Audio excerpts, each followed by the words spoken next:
నమస్తే. Welcome to plus TV Telangana.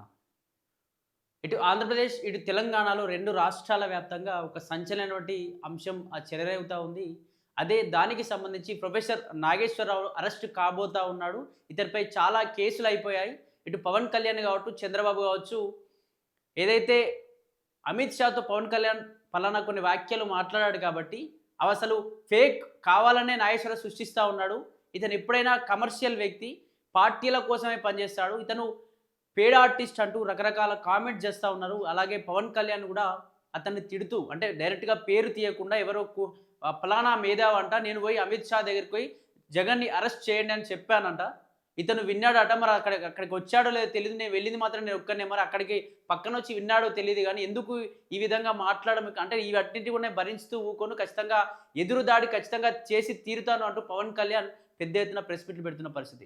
ఇప్పటికే దాదాపు ఆంధ్ర నుంచి 40-50 మంది పోలీసులు కూడా గాలిస్తూ ఉన్నాడు. ప్రొఫెసర్ నాగేశ్వరరావుని ఏ పరిస్థితుల్లో ఈ రోజు వరకు ఎప్పుడైనా అరెస్ట్ చేసేటువంటి పరిస్థితులు రాబోతా ఉన్నాయంటూ కూడా పెద్ద ఎత్తున సంచలనటువంటి వార్తలు వినిపిస్తూ ఉన్నాయి. నిజంగా నాగేశ్వరరావు పేడ్ ఆర్టిస్టా? నాగేశ్వరరావు నిజంగా ఛానల్స్ దగ్గర కావచ్చు, లేకపోతే ఏదైనా పార్టీ సంబంధించి, అంటే ఇటు వైఎస్ఆర్సీపీ కావచ్చు, ఇటు టీడీపీ పార్టీ కావచ్చు, తెలంగాణలో ఉన్న ఇతర పార్టీల కోసం కొమ్ము కాస్తాడా? అంటే పార్టీలకు డబ్బులు ఇస్తే మాట్లాడేటువంటి వ్యక్తిత్వమా తనది అంటూ కూడా రకరకాల చర్చలు కొనసాగుతూ ఉన్నాయి. ముందుగా అసలు అతను పవన్ కళ్యాణ్ పైన ఏం కామెంట్ చేసిండో ఒకసారి వినేటువంటి ప్రయత్నం చేద్దాం. మనోహర్ ఇతరులు వెళ్ళి అమిత్ షాను కలిశారు. నాకున్న హైలీ ప్లేస్ సోర్స్ చెప్తున్నా. అమిత్ షాను కలిసి మనం జగన్ ను లోపలయ్యాలి, జగన్ ను మా వాళ్ళ ఒత్తిడి తెస్తున్నారంటే అమిత్ షా చెప్పింది ఏంటంటే, రాజకీయాల్లో ఇన్స్టాంట్ ఫ్రెండ్ ఉంటాడు, లాంగ్ టర్మ్ ఫ్రెండ్ ఉంటాడు. Telugu Desam instant friend, Jagan long term friend. Chandrababu నాయుడుకు ఆయన అంటే శత్రుత్వం నుంచి మనకెందుకు ఉండాలి? మీకు కూడా మంచి చెప్తున్నాను. మీకు అవసరం ఏంటి? లాంగ్ టర్మ్ ఫ్రెండ్ ఉపయోగపడతాడు. మనకు 25 మంది ఎంపీలు సహకరిస్తున్నారు కదా అని మీరు కూడా ఆ వైఖరి మార్చుకోండి అని సలహా ఇచ్చారు.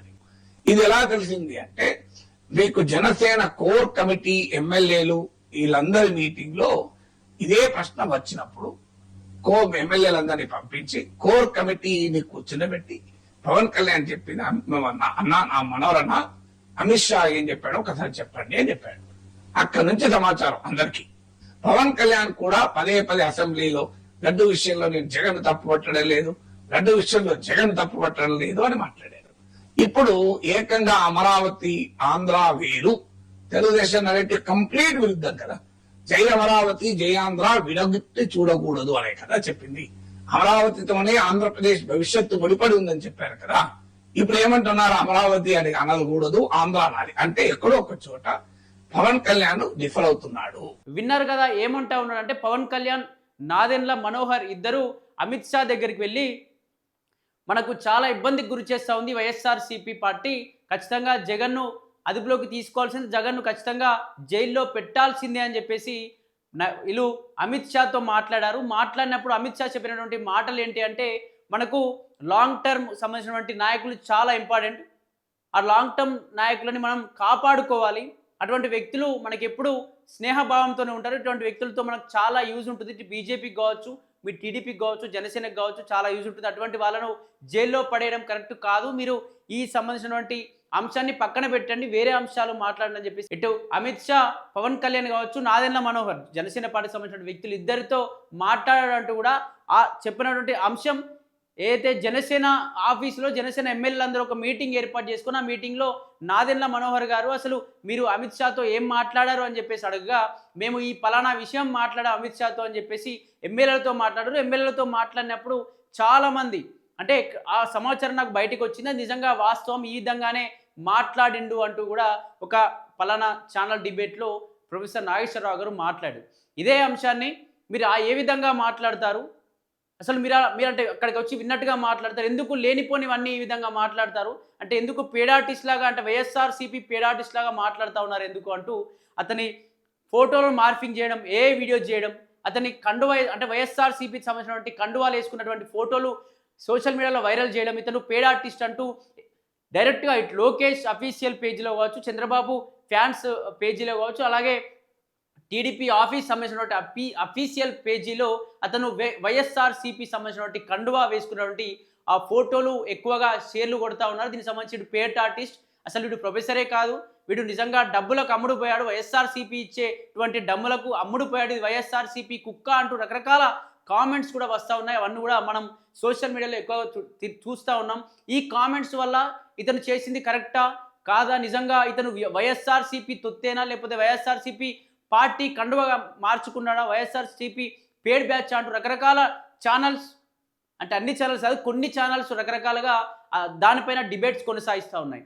ఇక్కడ నాగేశ్వరరావు గారికి వ్యతిరేకంగా ఎక్కువ డిబేట్స్ నడుస్తూ ఉన్నాయి. అందులో కూడా ఎక్కువగా టీడీపీ సంబంధించిన, జనసేన సంబంధించినటువంటి కార్యకర్తలు కావచ్చు, వీళ్ళందరూ రకరకాలుగా మాట్లాడడం అయితే జరుగుతూ ఉంది. నిజంగా మనం ఇక్కడ మాట్లాడుకోవాల్సినటువంటి అంశం ఏంటంటే, నిజంగా ప్రొఫెసర్ నాగేశ్వరరావు గారు నిజంగా పేడ్ ఆర్టిస్టా, ఇటు వైఎస్ఆర్సీపీకి కావచ్చు, లేకపోతే ఇతర పార్టీలందరికీ కావచ్చు కొమ్ము కాస్తాడా, లేకపోతే ఇతర పార్టీలు ఇచ్చే డబ్బులకు మోకరిల్లి వాళ్ళకు తగ్గట్టుగా అనాలిసిస్లు చేస్తాడా అంటూ ఈ ప్రశ్న కూడా మనకు మొదలవుతుంది. చాలా డిబేట్స్లో పాల్గొంటాడు, చాలా రకరకాల డిబేట్స్లో పాల్గొంటాడు, కానీ ఎక్కడ ఏం మాట్లాడినా, అనాలిసిస్ ఏం చేసినా కూడా వాస్తవాలు, జరిగిన కథలు మాత్రమే మాట్లాడతాడు. దాదాపు ఆయన ఛానల్లో రోజుకు 20 వీడియోల చొప్పున వేసుకుంటాడు.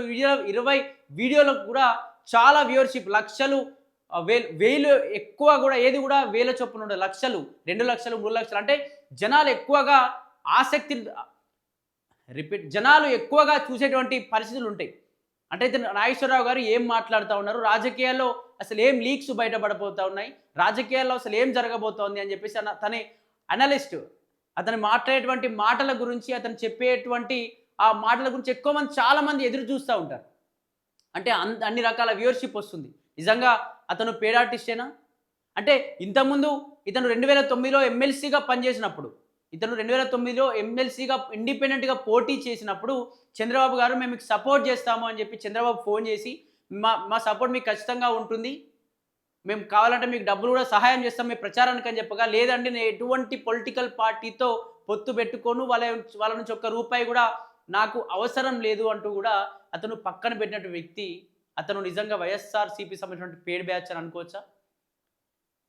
ఆ విధంగా పక్కన పెట్టిన చాలా రాజకీయ పార్టీలు, అంటే ఇతను అంటే ఇతను ఒక్కసారి నేను పార్టీలోకి రావాలనుకుంటున్నా, ఏ పార్టీ అని చెప్పేసి ఆ పార్టీ అంటే ఆ పార్టీలో డైరెక్ట్గా అధ్యక్షులే వచ్చి, ఆ పార్టీ జాతీయ అధ్యక్షులే వచ్చి డైరెక్ట్గా అతన్ని పార్టీలోకి చేర్చుకునేటువంటి అంత పెద్ద సామర్థ్యం ఉన్న వ్యక్తి, అంత ప్రజాదరణ ఉన్న వ్యక్తి నాగేశ్వరరావు గారు. ఒకప్పుడు బీజేపీ నడ్డా జాతీయ అధ్యక్షుడిగా ఉన్నప్పుడు కూడా నాగేశ్వరరావు ఇంటికి వచ్చి మా పార్టీలోకి రండి అని స్వాగతించినా కూడా, లేదు నేను ఏ పార్టీలో ఉండబోను, ఎప్పుడు ప్రజాపక్షంగానే ఉంటాను అంటూ కూడా చాలాసార్లు మాట్లాడినటువంటి వ్యక్తి ప్రొఫెసర్ నాగేశ్వరరావు గారు. నిజంగా నాగేశ్వరరావు గారు డబ్బులకు అమ్ముడుపోయి ఉంటే 2 సార్లు ఎమ్మెల్సీగా పోటీ చేసిండు, 2 సార్లు ఎమ్మెల్సీగా పనిచేసినటువంటి వ్యక్తి, 2009లోనే 2 సార్లు ఎమ్మెల్సీగా పనిచేసిండు, ఎటువంటి రాజకీయ పొత్తు లేకుండా, రాజకీయ సంబంధించిన నాయకుల డబ్బులు లేకుండా పోటీ చేసిండు, దానికి సంబంధించినటువంటి పెన్షన్ వస్తుంది. అలాగే ఉస్మానియా యూనివర్సిటీలో జర్నలిజం ప్రొఫెసర్గా పనిచేసిండు, దానికి సంబంధించినటువంటి పెన్షన్ వస్తుంది. ఆ పెన్షన్లే దాదాపు 1,60,000 పైబడి, 1,60,000 పైబడి నెల చొప్పున వస్తాయి. నిజంగా ఇతను అన్ని డబ్బులు సంపాదించిన వ్యక్తి కూడా అంటే ఒక పేడ్ ఆర్టిస్ట్లా పనిచేస్తూ ఉన్నాడా? అంటే ఇక్కడ మనం అర్థం చేసుకోవాల్సినటువంటి విషయం ఏంటంటే, ఎన్నో అనాలిసిస్లు చేసిండు, ఎన్నో ప్రజలకు ఉపయోగపడేటువంటి అంశాల గురించి మాట్లాడిండు, రాజకీయాల్లో అసలు ఏం జరుగుతూ ఉంది అని చెప్పేసి ఆంధ్ర కావచ్చు, తెలంగాణ పాలిటిక్స్, ఇతను అనాలిసిస్ కోసం ప్రజలు కూడా ఎగబడి చూసేటువంటి పరిస్థితులు ఉన్నాయి. అటువంటి నిజంగా ఇతను పేడ్ ఆర్టిస్ట్ అయితే ఆ పార్టీకి సంబంధించిన కావచ్చు, లేకపోతే ఆ రాజకీయ నాయకుడికి సంబంధించిన ఫ్యాన్స్ మాత్రమే ఫాలో అవ్వాలి. కానీ ప్రజాదరణ ఎందుకు ఇంత పెద్దగా ఉంది? ఈరోజు కూడా 40-50 మంది పోలీసులు గస్తీ కాస్తూ ఉన్నారు. ఏ క్షణమైనా అరెస్టు కాబోతున్నారని తెలిసిన వెంటనే పెద్ద ఎత్తున ఫ్యాన్స్ కావచ్చు, ఇతని స్టూడెంట్స్ కావచ్చు, ఇతని యొక్క అంశాల గురించి ఎక్కువగా అసలు ప్రొఫెసర్ నాగేశ్వరరావు గారిని కాపాడుకోవాలి, అతను చాలా ఈ సమాజానికి చాలా ముఖ్యమైన మాటలు కావచ్చు, అవన్నీ సమాజానికి ముఖ్యమని చెప్పి చాలామంది అతని ఇంటి దగ్గర చాలామంది యూత్ కూడా చాలామంది పోయి అతనికి సపోర్ట్గా నిలబడినటువంటి వ్యక్తులు. అంటే వాళ్ళు కూడా ఒక పార్టీకి సంబంధించిన వ్యక్తులేనా? సరే, ఇతనికి 1,60,000 పెన్షన్ల చొప్పున వస్తున్నాయి. అలాగే తిన సొంత యూట్యూబ్ ఛానల్ ఉంది. తిన సొంత యూట్యూబ్ ఛానల్ దాదాపు మిలియన్స్కు పైగా కూడా సబ్స్క్రైబర్స్ ఉన్నారు. ఆయన యూట్యూబ్ ఛానల్ నుంచే దాదాపు 6 నుండి 7 లక్షల చొప్పున నెలకు వస్తాయి.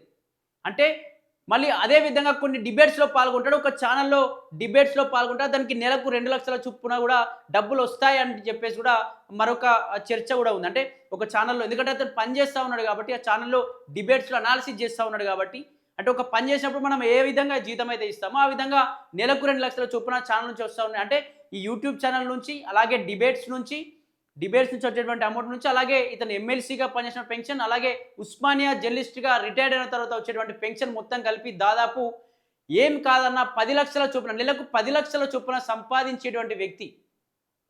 ఇంత సంపాదించినా కూడా ఇతను నిజంగా ఒక పేడ్ ఆర్టిస్ట్ లాగా, లేకపోతే ఒక పార్టీకి పట్టం కట్టే విధంగా, లేకపోతే ఒక నాయకుడి దగ్గర మోకరిల్లే విధంగా మాట్లాడడం కరెక్టే అంటారా?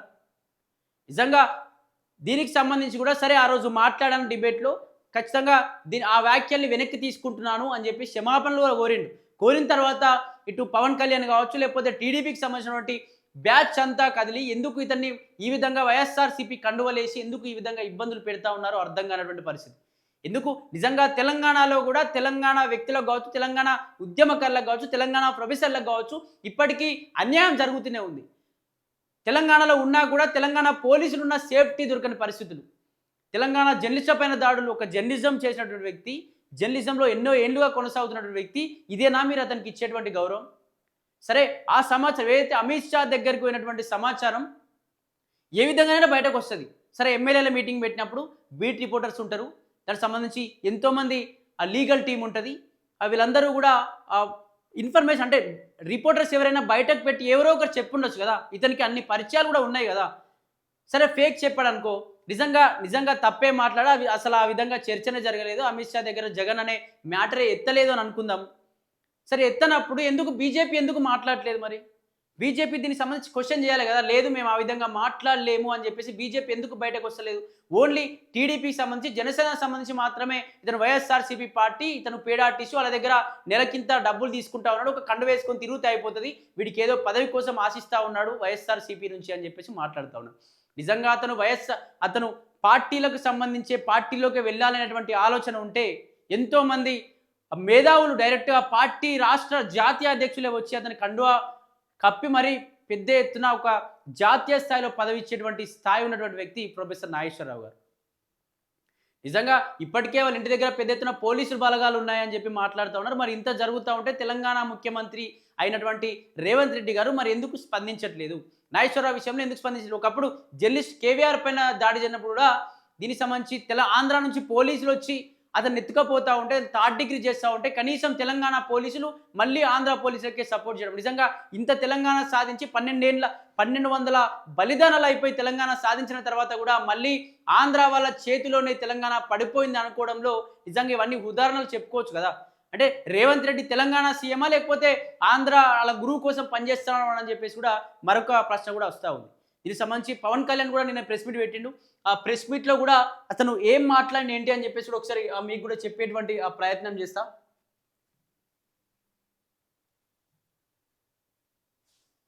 ఓకే, ఇక్కడ చూసుకోవచ్చు.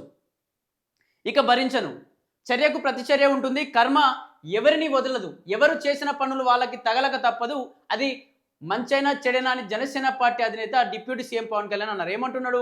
చర్యకు ప్రతిచర్య తప్పదు అంటే అతను చేసిన కామెంట్స్కి అతను ఏదో చేసి తీరుదామని చెప్పేసి ఇండైరెక్ట్గా వార్నింగ్ ఇచ్చినట్టుగా అనిపిస్తుంది. మీరు ఏం చేసినా చట్టపరంగానే చేయాల్సిందే, మీరు ఏం చేసినా చట్టపరంగా చేయాలి తప్ప ఇష్టం ఉన్నట్టుగా ఎత్తుకపోయి థర్డ్ డిగ్రీ చేయడం, కేవీఆర్ చేసినట్టుగా కూడా చంపేయడం లాంటివి ఉంటాయి. తెలంగాణలో అవన్నీ సాగవు. ఖచ్చితంగా తెలంగాణ మొత్తం కూడా అగ్గాయి మండుతుంది.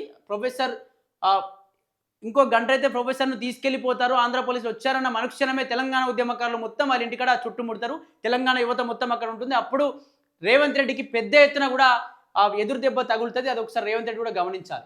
దారినపోయే ప్రతి ఒక్కడు రాళ్ళేద్దామంటే ఊరికే ఉండం.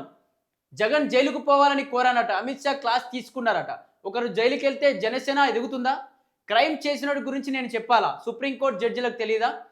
అంటే జగన్ జైలుకు పోవాలని నేను అన్నానట, అమిత్ షా నన్ను క్లాస్ బీకిండట. అంటే ఇతను ఏదో అతి కూర్చున్నట్టుగా మాట్లాడాడని చెప్పేసి ఇక్కడ మాట్లాడుతున్నారు. ఒకరు జైలుకు వెళ్తే జనసేన ఎదుగుతుందా? అంటే ప్రొఫెసర్ నాగేశ్వరరావు జైలుకి వెళ్తే మన జనసేన ఎదుగుతుందా? లేకపోతే క్రైమ్ చేసిన గురించి నేను చెప్పన్నా పోలీసులు లేవా, కోర్టులు లేవా అంటూ కూడా ఇక్కడ మాట్లాడుతూ ఉన్నాను.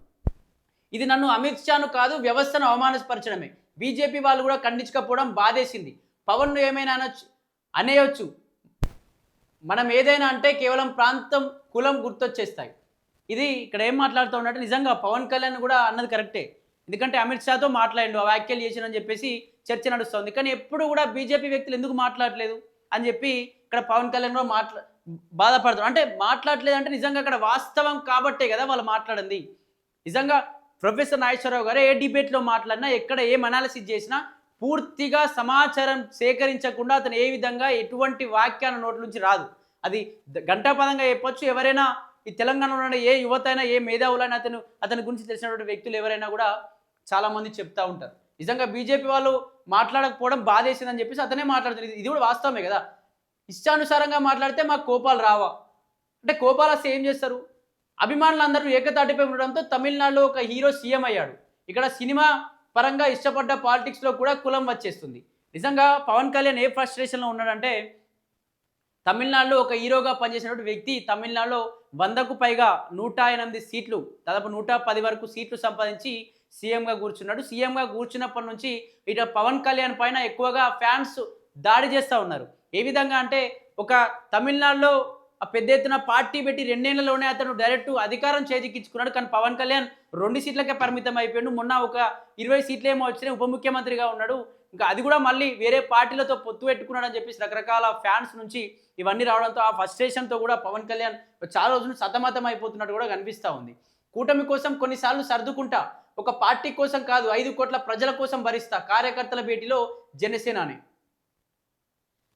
రోడ్డున పై ప్రతి ఒక్కడు అంటే మేమెందుకు భరిస్తాం, భరించినంత కాలం భరించాం. చాలా ఏళ్ల కిందట ఒక మాట చెప్పాను, భరిస్తాం, సహిస్తాం, అవసరమైతే తాట తీస్తామని. మీరు ఎంత యుద్ధం కావాలనుకుంటే అంత యుద్ధం ఇవ్వగలను. అది మీ సామర్థ్యంపై ఆధారపడి ఉంటుంది. విజ్ఞత విచక్షణ ఉన్నవాడిని కాబట్టి పరిధిలో మాట్లాడతాను. స్థాయి దాటితే ఎవరిని లెక్క చేయను. నేను చెబుతాను, మీరు జన సైనికులు ఫాలో కావాలి, లేదంటే ఉండొద్దు. మీరు నన్ను సేనాని అన్నారు, మీ సేనాని చెప్పింది మీరు వినాలంతే. అంటే వినాలంతే అంటే ఎక్కడ ఎవరు వీళ్ళపైన టార్గెట్ చేసినా, లేకపోతే వీళ్ళపైన ఎవరు మాట్లాడినా వాళ్ళపైన దాడి చేయాల్సిందే అని చెప్పేసి ఇండైరెక్ట్గా వాళ్ళ జనసేనాని అధినేత చెప్తున్నట్టుగా అనిపిస్తోంది ఈ వ్యాఖ్యలను చూస్తూ ఉంటే. నిజంగా ఇది నేను కూటమిలో ఉన్నా కాబట్టి బీజేపీ పైన కూడా ఎక్కువ నేను మాట్లాడను, ఓన్లీ బాధపడతా ఉన్నానని చెప్పేసి పవన్ కళ్యాణ్ మాట్లాడుతుంది. నిజంగా అమిత్ షా దగ్గర ఆ విషయమే మాట్లాడకపోతే మీరు బీజేపీ బయటకు వచ్చి మాట్లాడాలి. డైరెక్ట్గా అమిత్ షానే మాట్లాడవచ్చు, లేకపోతే రాష్ట్ర స్థాయిలో ఉన్నటువంటి బీజేపీ నాయకులు ఆ విషయం మాట్లాడలేదు, అసలు అతను మాట్లాడింది వేరే, లేకపోతే ఆర్థిక పరమైనటువంటి అంశాల విషయంలో కావచ్చు, లేకపోతే అమరావతి ఏ విధంగా డెవలప్ చేయాలని చెప్పేసి ఈ విషయాలు మాట్లాడుతున్నా అని చెప్పేసి నిజంగా అనుకుంటే ఆ విషయం బీజేపీ నాయకులు వచ్చి బయట మాట్లాడచ్చు కదా. వాళ్ళు ఎందుకు మాట్లాడలేదు అంటే, ఇది నిజంగా అదే విషయం మాట్లాడని చెప్పేసి గంటాపదంగా బయట వినిపిస్తున్నట్టు సమాచారం. మరి ఇప్పటికే ఇతను చేసినటువంటి వ్యాఖ్యలు ఆల్రెడీ నాగేశ్వరరావు గారు వెనక్కి తీసుకున్నాడు. ఖచ్చితంగా క్షమాపణలు కోరిన తర్వాత కూడా ఎందుకు ఈ విధంగా కేసులు పెట్టి ఈ విధంగా ఇంటి దగ్గరికి ఆంధ్ర పోలీసులు 50 మంది రావాల్సిన అవసరం ఏమొచ్చింది? అసలు నిజంగా అరెస్టు కాబోతా ఉన్నాడా? అతను చేసినటువంటి వ్యాఖ్యల విషయంలో ఇటు చంద్రబాబు కావచ్చు, బీజేపీ కావచ్చు, నిజంగా ఈ కూటమి కోపంగా ఉందా? కోపంగా ఉంటే ఆ కోపం తెలంగాణలో ఉన్నటువంటి ఉద్యమకారులపైన, మేధావులపైన, ఈ విధంగా ప్రొఫెసర్లపైన దాడులు చేస్తామంటే ఇష్టానురీతిగా ఇక్కడ నుంచి ఎత్తుకెళ్ళిపోయి 3rd డిగ్రీలు ప్రదర్శించి మళ్ళీ తీసుకొచ్చి తెలంగాణలో పనిచేస్తాం, ఈ తెలంగాణలో వాళ్ళు ఏమీ చేయలేరు, లేకపోతే ఏమీ పీకలేరు అని చెప్పేసి ఆంధ్రప్రదేశ్ సంబంధించినటువంటి నాయకులు అనుకుంటా ఉన్నారా? నిజంగా ఇప్పుడు ప్రొఫెసర్ నాగేశ్వరరావు గారు కనుక తీసుకెళ్లేటువంటి ప్రయత్నం జరిగితే తెలంగాణ ఉద్యమకారులు అసలు సైలెంట్గా ఉండేటువంటి పరిస్థితి ఉందా? అసలు చూడాలి ఏం జరగబోతుంది. నిజంగా అరెస్ట్ కాబోతా ఉన్నాడా? వెనక్కి తీసుకున్న తర్వాత కూడా ఎందుకు పవన్ కళ్యాణ్ కావచ్చు, వీళ్ళు ఎందుకు ఆ పీడాటిస్టు అని చెప్పేసి వైఎస్ఆర్సీపీకి అంటగడతా ఉన్నారు? ఒక పార్టీకి సంబంధించిన వ్యక్తేనా అసలు ప్రొఫెసర్ నాగేశ్వరరావు గారు? అసలు ఏం జరగబోతుంది ఏంటి అని చెప్పేసి పూర్తి విషయాలు త్వరలో తెలియాల్సి ఉంది.